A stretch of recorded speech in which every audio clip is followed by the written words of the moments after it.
Ladies and gentlemen, One, two, three. El 11 de febrero de 1963, cuatro jóvenes entraron a los estudios EMI de Londres con una misión casi imposible: grabar un álbum completo en menos de 10 horas. No eran las mayores estrellas de Inglaterra. Apenas comenzaban a llamar la atención gracias a un sencillo que había llegado al número 1. El presupuesto era limitado, el tiempo corría y cualquier error podía arruinar la sesión. Al terminar aquel día, nadie podía imaginar que esas cintas se convertirían en el punto de partida de la banda más influyente de todos los tiempos. The Beatles llevaban años tocando en clubes de Liverpool y Hamburgo. Esos escenarios, donde podían tocar durante horas cada noche, los obligaron a desarrollar una energía y una precisión poco comunes para una banda de su edad. Cuando regresaron a Liverpool, ya eran una de las grandes atracciones del Cavern Club. Allí comenzaron a llamar la atención del público y de un hombre llamado Brian Epstein. Epstein quedó convencido de que aquellos cuatro jóvenes podían llegar mucho más lejos. Gracias a él consiguieron una audición en EMI, donde conocerían al productor George Martin.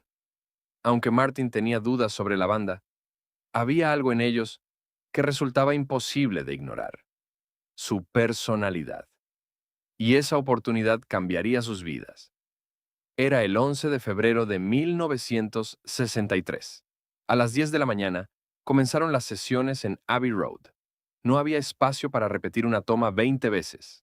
La mayoría de las canciones provenían del repertorio que The Beatles llevaban años interpretando en directo. Eso les dio una enorme ventaja. Prácticamente las conocían de memoria. Durante todo el día fueron registrando canción tras canción con muy pocas pausas. Mientras el reloj avanzaba, el álbum empezaba a tomar forma. Con el paso de las horas, el cansancio empezó a hacerse notar. Sin embargo, el grupo seguía manteniendo la energía.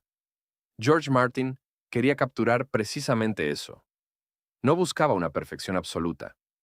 Quería que el disco sonara como si el oyente estuviera viendo a The Beatles tocar en un club de Liverpool. Y esa decisión terminaría convirtiéndose en una de las mayores virtudes del álbum. One, two, three. El disco comienza con un conteo que ya es parte de la historia del rock. Desde los primeros segundos, queda claro que los Beatles quieren transmitir la energía de sus conciertos. Después del comienzo explosivo, llega una canción mucho más melancólica.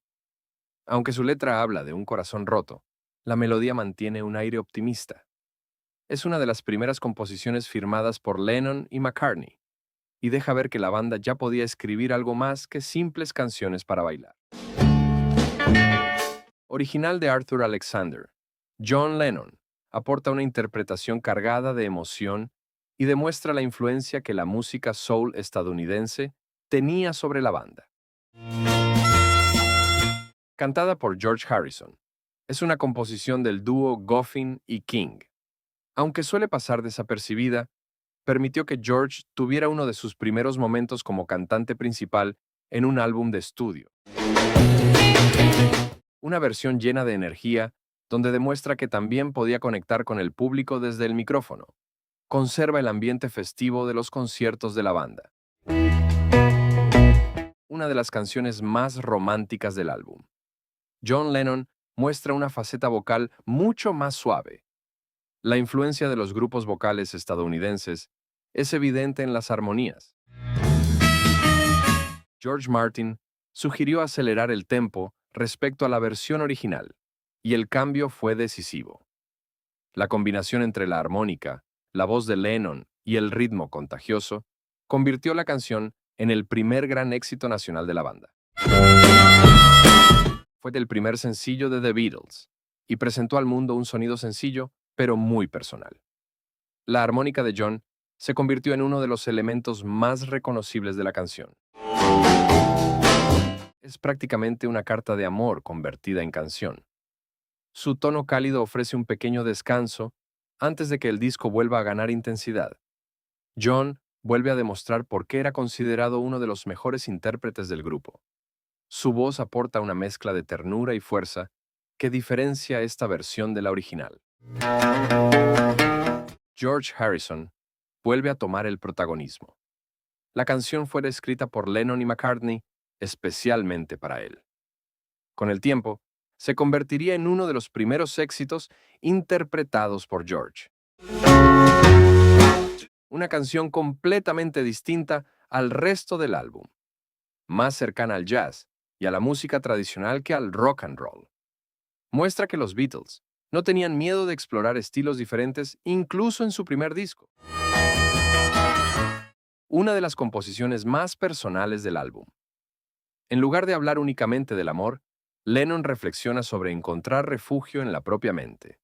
Muchos consideran que anticipa la faceta más introspectiva que desarrollaría años después. Después de casi toda una jornada grabando, John Lennon llegó con la voz completamente desgastada y además estaba resfriado. Sabían que solo tendría una oportunidad.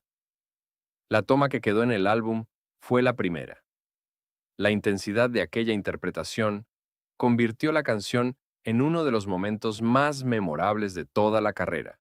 Un mes después, apareció Please Please Me. El álbum llegó rápidamente al primer puesto de las listas británicas. Permaneció allí durante meses. Cada semana, el público quería más.